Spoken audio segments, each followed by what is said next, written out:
ತುಂಬ thin slices ಇರಬೇಕಲ್ಲ, ಹಾಗಾಗಿ ಸೊ ಈರುಳ್ಳಿನ ಜಾಸ್ತಿ ಉದ್ದ ಕಟ್ ಮಾಡ್ಬೇಕಂದ್ರೆ ಆಶಾ ಈ ಥರ ಕಟ್ ಮಾಡ್ಕೋಬೇಕು. ಓಕೆ, ಅದೇ ಈ ಈರುಳ್ಳಿ ತಗೊಂಡಿರ್ತೀವಲ್ಲ ಒಂದು ಈ ಥರ ಕಟ್ ಮಾಡಿದ್ಮೇಲೆ ಈ ಕಡೆಯಿಂದನೇ ಕಟ್ ಮಾಡಬೇಕು ಅಂತೀಯಲ್ಲ? ಹೌದು, ಅದೇ ಥರ ಕಟ್ ಮಾಡಬೇಕು.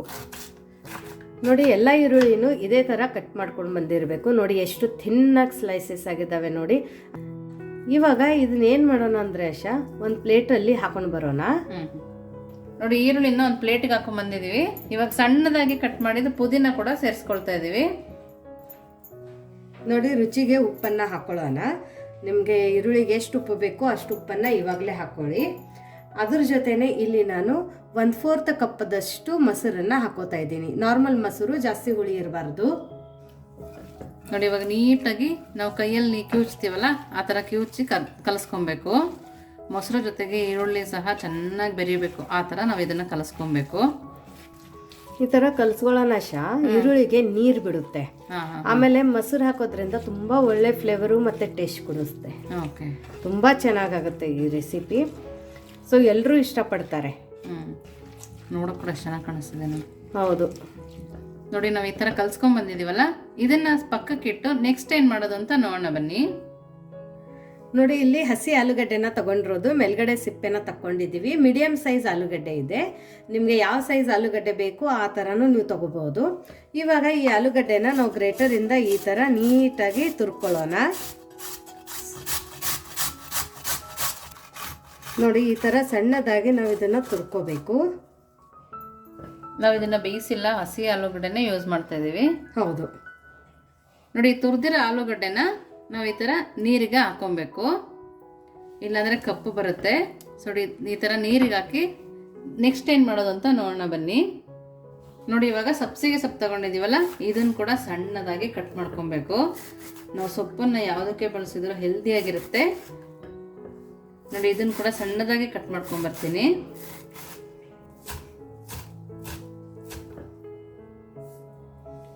ನೋಡಿ ಈ ಥರ ಕಟ್ ಮಾಡ್ಕೊಂಡಿದ್ದೀನಲ್ಲ, ನೆಕ್ಸ್ಟ್ ಏನು ಮಾಡೋದು ಅಂತ ನೋಡೋಣ ಬನ್ನಿ. ನೋಡಿ ಇವಾಗ ಈರುಳ್ಳಿ ಮೊಸರು ಕಲಿಸ್ಕೊಂಡಿದ್ವಲ್ಲ, ಅದನ್ನ ಬೌಲ್ ತಗೊಂಡು ಅದ್ರ ಒಳಗಡೆ ಇಲ್ಲಿ ಎಳ್ಳನ್ನು ಹಾಕೊಂಡಿರೋದು, ಬಿಳಿ ಎಳ್ಳು. ಅದ್ರ ಜೊತೆನೆ ಒಂದು ಸ್ವಲ್ಪ ಓಂ ಕಾಳನ್ನು ಹಾಕೊಳ್ಳೋಣ, ಸ್ವಲ್ಪ ಜೀರಿಗೆ ಹಾಕೊಳ್ಳೋಣ. ನಾವೇನು ಆಲೂಗಡ್ಡೆನ ತುರಿದಿಟ್ಕೊಂಡಿದ್ವಲ್ಲ ನೀರಲ್ಲಿ, ಆ ಆಲೂಗಡ್ಡೆನೂ ಸಹ ಇದ್ರ ಒಳಗಡೆ ಹಾಕೊಳ್ಳೋಣ. ನೀರನ್ನು ತೆಗೆದು ಹಾಕೊಬೇಕು. ಹೌದು, ಚೆನ್ನಾಗಿ ನೀರನ್ನು ಹಿಂಡ್ಬಿಡಿ. ನೋಡಿ ಇಲ್ಲಿ ಹಸಿ ಮೆಣಸಿನ್ಕಾಯಿನ ಸಣ್ಣದಾಗಿ ಕಟ್ ಮಾಡ್ಕೊಂಡಿರೋದು. ನಿಮಗೆ ಬಾಯಲ್ಲಿ ಸಿಗುತ್ತೆ. ತುಂಬ ಖಾರ ಇದೆ ಮೆಣಸಿನ್ಕಾಯಿ ಅಂದರೆ ಮಿಕ್ಸರಲ್ಲಿ ಪೇಸ್ಟ್ ಮಾಡಿ ಕೂಡ ಹಾಕೋಬಹುದು. ಇವಾಗ ಇದಕ್ಕೇನೆ ನಾವು ಸಣ್ಣದಾಗಿ ಕಟ್ ಮಾಡ್ಕೊಂಡಿರೋ ಅಂತ ಸಬ್ಬಸಿಗೆ ಸೊಪ್ಪನ್ನು ಹಾಕೊಳ್ಳೋಣ. ಸಬ್ಸಿ ಪಲ್ಯ ತುಂಬ ಹೆಲ್ದಿ ರೆಸಿಪಿ ಇದೆ. ಯಾವುದ್ರಲ್ಲಿ ಸೊಪ್ಪು ಪಲ್ಯ ಬೀಳುತ್ತೆ, ತರಕಾರಿ ಬೀಳುತ್ತೆ, ಆ ರೆಸಿಪಿ ತುಂಬಾ ಹೆಲ್ದಿಯಾಗಿರುತ್ತೆ. ಅದು ಇವನ್ ಕರ್ದಿರೋದಿದ್ರು ಅದು ಹೆಲ್ದಿನೇ. ಯಾಕಂದ್ರೆ ಮನೆಯಲ್ಲೇ ಎಣ್ಣೆ ಯೂಸ್ ಮಾಡಿ ನಾವು ಕರಿತೀವಲ್ವಾ. ಹೌದು, ನಾವು ಅವಾಗಲೇ ಈರುಳ್ಳಿಗೆ ಉಪ್ಪು ಹಾಕಿದ್ವಿ. ಇವಾಗ ಸ್ವಲ್ಪ ಉಪ್ಪನ್ನ ನಾವು ಸೇರಿಸ್ಕೊಳ್ತಾ ಇದೀವಿ. ಇಲ್ಲಿ ಒಂದು ಸ್ವಲ್ಪ ಚಿಲ್ಲಿ ಫ್ಲೆಕ್ಸ್ ಅನ್ನ ಹಾಕೊಳ್ಳೋಣ. ನೋಡೋಕ್ಕೂ ಚೆನ್ನಾಗಿರುತ್ತೆ, ತಿನ್ನೋಕ್ಕೂ ಚೆನ್ನಾಗಿರುತ್ತೆ ಆಶಾ. ಆಮೇಲೆ ಇವಾಗ ನಾವಿಲ್ಲಿ ಒಂದು ಸ್ವಲ್ಪ ಚಿರೋಟಿ ರವೆನ ಹಾಕೊಳ್ಳೋಣ. ನಿಮ್ಮ ಹತ್ರ ಚಿರೋಟಿ ರವೆ ಇಲ್ಲ ಅಂದ್ರೂ ದಪ್ಪ ರವೆ ಕೂಡ ಸೇರಿಸ್ಕೋಬಹುದು. ಸೊ ನೋಡಿ ನಾನು ಇಲ್ಲಿ 1/4 ಕಪ್ಪಷ್ಟು ಚಿರೋಟಿ ರವೆ ತಗೊಂಡಿದ್ದೆ. ಸೊ ಇಲ್ಲಿ ಅರ್ಧ ಕಪ್ಪದಷ್ಟು ನಾವು ಇಲ್ಲಿ ಅಕ್ಕಿ ಹಿಟ್ಟನ್ನು ಹಾಕೊಳ್ಳೋಣ. ನೋಡಿ ಇಷ್ಟು ಎಲ್ಲ ಹಾಕಿದ್ಮೇಲೆ ನಾವು ಕೈಯಲ್ಲಿ ನೀಟಾಗಿ ಮಿಕ್ಸ್ ಮಾಡ್ಕೊಬೇಕು. ನಮಗೆ ಇದಕ್ಕೆ ನೀರು ಅವಶ್ಯಕತೆ ಇಲ್ಲ, ಅಕಸ್ಮಾತ್ ಬೇಕಾದರೆ ಒಂದು ಸ್ವಲ್ಪ ಹಾಕೊಬೇಕು.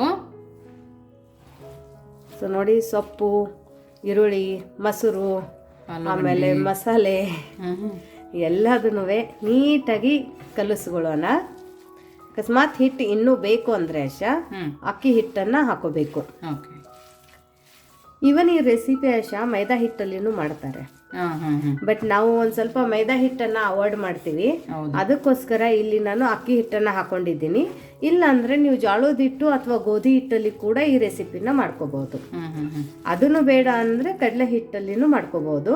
ಬಟ್ ಕಡಲೆ ಹಿಟ್ಟಲ್ಲಿ ಮಾಡ್ಕೊಂಡಿದ್ರೆ ನಿಮ್ಗೆ ಸಬ್ಬಸಿಗೆ ಸೊಪ್ಪಿನ ಬೋಂಡಾ ಫ್ಲೇವರ್ ಬರುತ್ತೆ. ಮಾಮೂಲು ಬೋಂಡಾ ಫ್ಲೇವರ್. ಹೌದು, ಇದೊಂದು ಸ್ವಲ್ಪ ಡಿಫ್ರೆಂಟ್ ಆಗಿ ಯುನೀಕ್ ಆಗಿದೆ ಈ ರೆಸಿಪಿ. ಸೊ ನೋಡಿ ಈ ತರ ಕಲಸಿರೋದು ಆಶಾ. ಬಟ್ ಇದಕ್ಕೆ ಇನ್ನೂ ಅಷ್ಟು ಚೆನ್ನಾಗಿ ಬೈಂಡಿಂಗ್ ಬಂದಿಲ್ಲ. ಹೌದು, ಮತ್ತೆ ಬಿಡ್ತಾ ಇದೆಯಲ್ಲ. ಹೌದು. ಇವಾಗ ಅದಕ್ಕೆ ನಾವು ಒಂದು ಸ್ವಲ್ಪ ಕಾರ್ನ್ಫ್ಲೋರನ್ನು ಹಾಕೊಳ್ಳೋಣ. ನೀವು ಬೇಕಂದರೆ ಕಡಲೆ ಹಿಟ್ಟು ಕೂಡ ಹಾಕೋಬಹುದು, ಬಟ್ ಕಾರ್ನ್ಫ್ಲೋರ್ ಹಾಕೊಳ್ಳೋದ್ರಿಂದ ಬೈಂಡಿಂಗು ಬರುತ್ತೆ, ಕ್ರಿಸ್ಪಿನೆಸ್ಸು ಜಾಸ್ತಿ ಆಗುತ್ತೆ. ಹೌದು ನೋಡಿ, ನಾವು ಕಾರ್ನ್ಫ್ಲೋರ್ ಹಾಕಿದ್ಮೇಲೆ ಸ್ವಲ್ಪ ಗಟ್ಟಿ ಆಯಿತು. ಹೌದು, ಒಂದು ಹನಿ ನೀರು ಕೂಡ ಬಳಸಿಲ್ಲ, ಬೈಂಡಿಂಗ್ ಬರುತ್ತಲ್ಲ. ನೋಡಿ, ನಾವು ಈ ಥರ ನೀಟಾಗಿ ಕಲಿಸ್ಕೊಂಡು ಪಕ್ಕಕ್ಕೆ ಇಟ್ಟು ನೆಕ್ಸ್ಟ್ ಏನು ಮಾಡೋದು ಅಂತ ನೋಡೋಣ ಬನ್ನಿ. ನೋಡಿ, ಎಣ್ಣೆ ತುಂಬ ಚೆನ್ನಾಗಿ ಬಿಸಿಯಾಗಿದೆ. ಇಲ್ಲಿ ನಾವು ಈ ಥರ ವಡೆ ಥರ ಶೇಪನ್ನು ಕೊಟ್ಟಿರೋದು. ನಿಮಗೆ ಯಾವ ಶೇಪ್ ಬೇಕೋ ಆ ಶೇಪನ್ನು ಕೊಡ್ಬೋದು. ಆಮೇಲೆ ಎಣ್ಣೆ ಚೆನ್ನಾಗಿ ಬಿಸಿ ಆದ ನಂತರನೇ ನಾವು ಇದ್ರ ಒಳಗಡೆ ಈರುಳ್ಳಿ ಮತ್ತು ಸಬ್ಬಸಿಗೆ ಸೊಪ್ಪೆಂದು ವಡೆನ ಹಾಕೋಬೇಕು. ಸೊ ನೀವು ಯಾವಾಗಲೂ ಈರುಳ್ಳಿ ಮತ್ತು ಸಬ್ಬಸಿಗೆ ಸೊಪ್ಪಿಂದ ವಡೆನ ತಿಂದಿರ್ತೀರ, ಬಟ್ ಇಷ್ಟು ಯುನೀಕಾಗಿ ಮತ್ತು ಇಷ್ಟು ಡಿಫ್ರೆಂಟಾಗಿ ಮಾಡಿರೋದು ತಿಂದಿರಕ್ಕಿಲ್ಲ. ಕೇರ್ಫುಲ್ಲಾಗಿ ಹಾಕಿ, ಯಾಕೆಂದರೆ ಎಣ್ಣೆ ತುಂಬ ಚೆನ್ನಾಗಿ ಬಿಸಿಯಾಗಿರುತ್ತಲ್ಲ ಆಶಾ. ಹೌದು. ಫ್ಲೇಮನ್ನು ಮೀಡಿಯಮ್ ಫ್ಲೇಮಲ್ಲಿ ಇಟ್ಕೊಳ್ಳಿ. ಸೊ ನೋಡಿ, ಫ್ಲೇಮನ್ನು ಮೀಡಿಯಮಲ್ಲಿನೇ ಇಟ್ಟು ಇದು ಹಾಕಿ 1 ನಿಮಿಷ ಆದ ನಂತರ ನಾವು ಇದನ್ನು ಟರ್ನ್ ಮಾಡ್ಕೋಬೇಕು. ಈ ಥರ ತುಂಬ ಚೆನ್ನಾಗಿ ಘಮ ಬರ್ತಾ ಇದೆ. ನೀವು ಮನೇಲಿ ಮಾಡಿ ಏನು ಮಾಡ್ತಾ ಇದ್ದೀರಾ ಅಂತ ಓಡ್ಬಿಟ್ಟು ಬಂದ್ತಾರೆ ಮಕ್ಕಳು. ನೋಡಿ, ಎಣ್ಣೆಯಲ್ಲಿ ಏನೂ ಬಿಟ್ಕೊಂಡಿಲ್ಲ, ಎಷ್ಟು ಚೆನ್ನಾಗಿದೆ ನೋಡಿ. ಎಣ್ಣೆ ರವೆ ಕೂಡ ಬಿಟ್ಟಿಲ್ಲ, ಈರುಳ್ಳಿ ಸಬ್ಸಿಗೆ ಸೊಪ್ಪು ಯಾವುದೂ ಎಣ್ಣೆಲಿ ಬಿಟ್ಟಿಲ್ಲ. ಹೌದು. ಸೊ ಉದ್ದಿನ ವಡೆ, ಪಕೋಡ, ಬೋಂಡ ತಿಂದು ಬೇಜಾರಾಗಿರುತ್ತಲ್ಲ ಶಾ, ಹಾಗಾಗಿ ಈ ಥರನೂ ಮಾಡ್ಕೋಬೋದು. ಸೊ ಮೀಡಿಯಮ್ ಫ್ಲೇಮಲ್ಲಿ ಇದನ್ನು ಗೋಲ್ಡನ್ ಬ್ರೌನ್ ಆಗೋ ತನಕ ಕರ್ಕೊಂಡು ಬರೋಣ. ಸೊ ನೋಡಿ, ಇದು ಈ ಥರ ಗೋಲ್ಡನ್ ಬ್ರೌನ್ ಆಗಿದೆ. ಇವಾಗ ಫ್ಲೇಮನ್ನು ಲೋ ಅಲ್ಲಿ ಇಟ್ಕೊಂಡ್ಬಿಟ್ಟು ಇದನ್ನೆಲ್ಲನೂ ತಕ್ಕೊಳ್ಳೋಣ. ಎಣ್ಣೆ ಬಿಸಿ ಇರುತ್ತೆ, ಮಾಡಬೇಕಾದ್ರೆ ಕೇರ್ಫುಲ್ಲಾಗಿ ಮಾಡಿ. ಸೊ ನೋಡಿ, ಎಷ್ಟು ಚೆನ್ನಾಗಾಗಿದೆ, ಎಷ್ಟು ಕ್ರಿಸ್ಪಿ ಮತ್ತು ಯುನೀಕಾಗಿದೆ ನೋಡಿ. ಸ್ಮೆಲ್ಲು ಕೂಡ ಸಕ್ಕತ್ತಾಗಿ ಬರ್ತಾಯಿದೆ. ಇದ್ರೊಳಗಡೆ ಏನು ಹಾಕಿದ್ದೀವಿ ಅಂತಲೂ ಗೊತ್ತಾಗಲ್ಲ. ಸೊ ಇವಾಗ ಇದೇ ಥರ ನಾವು ಎಲ್ಲದನ್ನೂ ಮಾಡ್ಕೊಂಡು ಬರೋಣ. ನೋಡಿ, ಎಲ್ಲದೂ ಮಾಡ್ಕೊಂಡು ರೆಡಿ ಇದೆ. ನಾವು ಈ ಥರನೂ ಹಾಕೊಂಡಿದ್ದೀನಿ ಮತ್ತು ಈ ಥರನೂ ಹಾಕೊಂಡಿದ್ದೀವಿ. ನೋಡಿ, ಯಾವ ಶೇಪ್ ಬೇಕಾದರೂ ಹಾಕೊಬೋದು. ನೋಡಿ, ಎಷ್ಟು ಕ್ರಿಸ್ಪಿಯಾಗಿದೆ ನೋಡಿ. ಒಳಗಡೆ ಸಾಫ್ಟಾಗಿದೆ, ಒಳಗಡೆ ಸಾಫ್ಟು, ಹೊರಗಡೆ ಕ್ರಿಸ್ಪಿ, ಅಷ್ಟು ಚೆನ್ನಾಗಿದೆ. ಎಳ್ಳು, ಸಬ್ಬಸಿಗೆ ಸೊಪ್ಪು ಎಷ್ಟು ಚೆನ್ನಾಗಿ ಕಾಣ್ತಾ ಇದೆ ನೋಡಿ. ನೋಡಶ ತಿಂದು. ತುಂಬಾ ಚೆನ್ನಾಗಿದೆ, ತುಂಬ ಕ್ರಿಸ್ಪಿಯಾಗಿದೆ, ತುಂಬ ಅಂದರೆ ತುಂಬಾ ಟೇಸ್ಟಿಯಾಗಿದೆ. ಸ್ವಲ್ಪನೂ ಎಣ್ಣೆ ಹಿಡ್ದಿಲ್ಲ ನೋಡಿ. ಇನ್ನೊಂದಂದ್ರೆ ಆಶಾ, ಇದ್ರ ಮೇಲ್ಗಡೆ ನೋಡು ಈರುಳ್ಳಿ ಇದೆಲ್ಲ ಎಷ್ಟು ಚೆನ್ನಾಗಿ ಕಾಣ್ತಾ ಇದೆ, ಎಳ್ಳು ಕಾಣ್ತಾ ಇದೆ.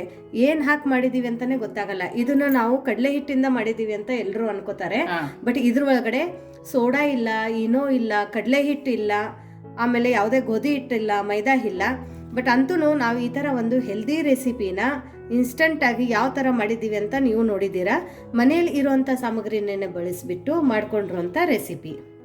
ಸೊ ನಿಮಗೆ ಈ ರೆಸಿಪಿ ಹೇಗೆ ಅನ್ನಿಸ್ತು ಅಂತ ನಮಗೆ ಕಮೆಂಟ್ ಮೂಲಕ ತಿಳಿಸೋದನ್ನು ಮರಿಬೇಡಿ. ನೋಡಿ, ನಾನು ಮೊದಲಿಗೆ 1 ಬೌಲ್ ಆಗೋಷ್ಟು ರವೆನ ತಗೊಂಡಿದ್ದೀನಿ. ನಾವು ಉಪ್ಪಿಟ್ಟು ಮಾಡ್ತೀವಲ್ಲ ಆ ರವೆನೇ ತಗೊಂಡಿದ್ದೀನಿ, ಸೂಜಿ ರವೆ 1 ಬೌಲ್ ಆಗೋಷ್ಟಿದೆ. ನೋಡಿ, ಅದಕ್ಕೇ ಅರ್ಧ ಬೌಲ್ ಆಗೋಷ್ಟು ಅವಲಕ್ಕಿನ ಸೇರಿಸ್ಕೊಳ್ತಾ ಇದ್ದೀನಿ. ಈ ಎರಡನ್ನು ಪೌಡರ್ ಥರ ಮಾಡ್ಕೊಂಬರ್ಬೇಕು. ನಮಗೆ ರಾಗಿ ಹಿಟ್ಟು ಯಾವ ಥರ ಇರುತ್ತೋ ಅಷ್ಟು ಸಣ್ಣಗಾದರೆ ಸಾಕಾಗುತ್ತೆ. ನಾನೀಗ ಪೌಡರ್ ಮಾಡ್ಕೊಂಡು ಬರ್ತೀನಿ. ನೋಡಿ, 1 ಬೌಲ್ ತಗೊಂಡು ನೋಡಿ ಮಿಕ್ಸಿನಲ್ಲಿ ಪೌಡರ್ ಮಾಡ್ಕೊಬಂದಿದ್ದೀನಲ್ಲ ಅದನ್ನು ಸೇರಿಸ್ಕೊಳ್ತಾ ಇದ್ದೀನಿ. ಇದಕ್ಕೆ ರುಚಿಗೆ ತಕ್ಕಷ್ಟು ಉಪ್ಪನ್ನು ಈಗಲೇ ಸೇರಿಸ್ಕೊಳ್ತಾ ಇದ್ದೀನಿ. ನಾವು ರವೆನ ಯಾವ ಬೌಲಲ್ಲಿ ತಗೊಂಡಿದ್ವೋ ಅದೇ ಬೌಲಲ್ಲಿ ಮೊಸರನ್ನ ತಗೊಳ್ತಾ ಇದ್ದೀನಿ. ಜಾಸ್ತಿ ಹುಳಿ ಇರಬಾರ್ದು ಮೊಸರು. ನೋಡಿ, ಅಷ್ಟು ಮೊಸರನ್ನು ಹಾಕ್ಕೊಳ್ತಾ ಇದ್ದೀನಿ. ನೀಟಾಗಿ ಕಲಿಸ್ಕೊಬೇಕು.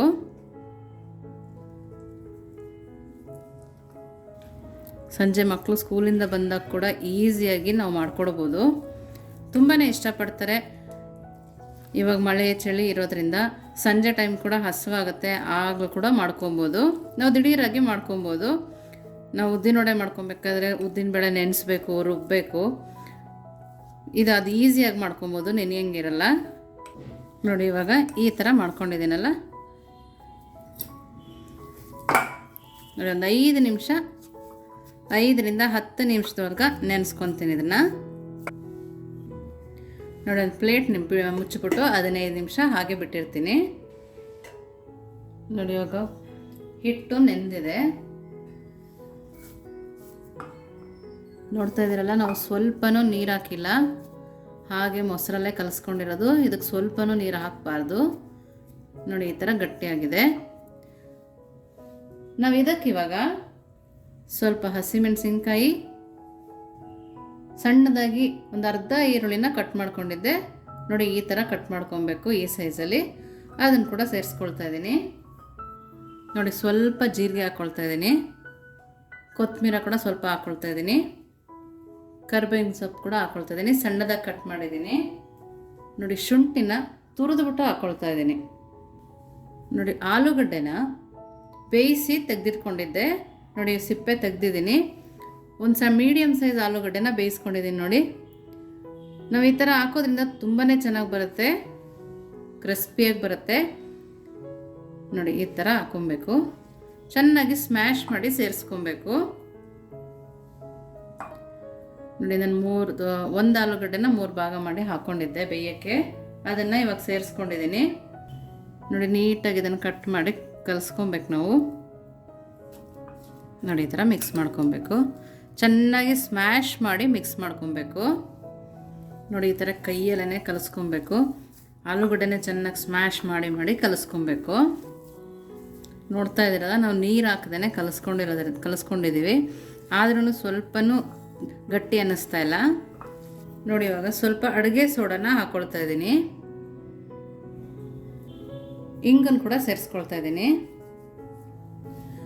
ನೋಡಿ ಇಷ್ಟು ಕಲಸಾದ್ಮೇಲೆ ಇವೆರಡನ್ನೂ ಹಾಕ್ಕೊಂಡು ಕಲಿಸ್ಕೊಬೇಕು. ನಾವು ಅಡುಗೆ ಸೋಡಾ ಹಾಕೋದ್ರಿಂದ ಕೂಡ ತುಂಬ ಚೆನ್ನಾಗಿ ಬರುತ್ತೆ, ಇಂಗು ಹಾಕೋದ್ರಿಂದ ಡೈಜೆಷನ್ ಕೂಡ ಚೆನ್ನಾಗಿರುತ್ತೆ. ನೋಡ್ತಾ ಇದ್ದೀರಲ್ಲ ಎಷ್ಟು ಚೆನ್ನಾಗಿ ಉಬ್ಬಿ ಬರ್ತಾ ಇದೆ ಅಂಥೇಳಿ. ನಾವು ಉದ್ದಿನ ವಡೆ ಮಾಡ್ತೀವಲ್ಲ ಆ ಹದದಲ್ಲೇ ಇದೆ. ನೋಡಿ ನೀರು ಹಾಕೊಳ್ದೇ ಕಲಿಸ್ಕೊಬೇಕು. ಅಕಸ್ಮಾತ್ ನಿಮಗೆ ತೆಳು ಅನಿಸಿದ್ರೆ ಒಂದು ಅರ್ಧ ಬೌಲ್ ಆಗೋಷ್ಟು ಅಕ್ಕಿ ಹಿಟ್ಟನ್ನು ಹಾಕೋಬೋದು, ಇಲ್ಲಾಂದರೆ ನಾವು ಮೊದಲೇ ಹಾಕೊಂಡ್ವಲ್ಲ ರವೆ, ಆ ರವೆನ ಪೌಡರ್ ಮಾಡಿ ಕೂಡ ಸೇರಿಸ್ಕೊಬೋದು. ನೋಡಿ ಈ ಹದ ಬಂದಿದೆ ಅಲ್ವಾ, ಈ ಥರ ನಮಗೆ ಕಟ್ಟೋದಕ್ಕೆ ಬರಬೇಕು. ಈ ಥರ ಮಾಡಿ ನಾವು ಹೆಂಗೆ ಉದ್ದಿನ ವಡೆ ಮಾಡ್ತೀವೋ ಆ ಥರ ಮಾಡೋಕ್ಕೆ ಬಂದರೆ ಸಾಕಾಗತ್ತೆ. ನೋಡಿ ನಮಗಿಷ್ಟು ಬಂದರೆ ಸಾಕು. ಕೈಯನ್ನು ಸ್ವಲ್ಪ ನೀರಲ್ಲಿ ಅದ್ದಿ ಮಾಡಿಕೊಂಡ್ರೆ ತುಂಬ ಚೆನ್ನಾಗಿ ಬರುತ್ತೆ. ನೋಡ್ತಾ ಇದ್ದೀರಲ್ಲ ಹಿಟ್ಟು ಎಷ್ಟು ಚೆನ್ನಾಗಿದೆ ಅಂಥೇಳಿ. ನೋಡಿ ನೋಡಿ ಈ ಥರ ಮಾಡ್ಕೋಬೋದು. ನೋಡಿ ಎಣ್ಣೆನ ಕಾಯಕ್ಕೆ ಇಟ್ಕೊಂಡಿದ್ದೀನಿ. ನೀವು ಒಡೆನ್ ಬಿಡುವಾಗ ಚೆನ್ನಾಗಿ ಎಣ್ಣೆ ಕಾದಿರಬೇಕು. ನೋಡಿ ಕೈಯಲ್ಲಿ ಮಾಡ್ಕೊಳಕ್ಕೆ ಬರಲ್ಲ ಅಂದವರು ಈ ಥರ ಕೂಡ ಮಾಡ್ಕೋಬೋದು. ನೋಡಿ ಈ ಥರ ಮಾಡ್ಕೊಂಡ್ರು ಕೂಡ ತುಂಬ ಚೆನ್ನಾಗಿ ಬರುತ್ತೆ. ನೋಡಿ ಇವಾಗ ಎಣ್ಣೆ ಕಾದಿದೆ. ನೋಡಿ ಎಷ್ಟು ಚೆನ್ನಾಗಿ ಬಿಡುತ್ತೆ. ನೋಡಿ ಕೈ ಒದ್ದೆ ಮಾಡ್ಕೊಂಡು ಕೂಡ ಮಾಡ್ಬೋದು. ನೋಡಿ ಈ ಥರ ಕೂಡ ಮಾಡ್ಕೋಬೋದು.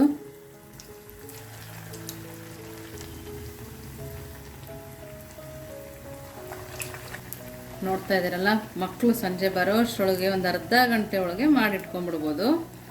ನಾವು ಕೆಲವು ಸರಿ ಆಲೂಗಡ್ಡೆ ಬೇಯಿಸಿದ್ದು ಉಳಿದಿರುತ್ತೆ, ಅವಾಗ ಕೂಡ ಮಾಡ್ಕೋಬೋದು. ನೋಡಿ ಈ ಥರ ತಿರುಗಿಸ್ಕೊಬೇಕು, ಮೀಡಿಯಮ್ ಫ್ಲೇಮಲ್ಲಿಟ್ಟೆ ಬೇಯಿಸ್ಕೊಬೇಕು. ನೋಡಿ ಕರೆಕ್ಟ್ ಹದದಲ್ಲಿ ಕಲಿಸಿದ್ರೆ ಇಷ್ಟು ಚೆನ್ನಾಗಿ ಬರುತ್ತೆ.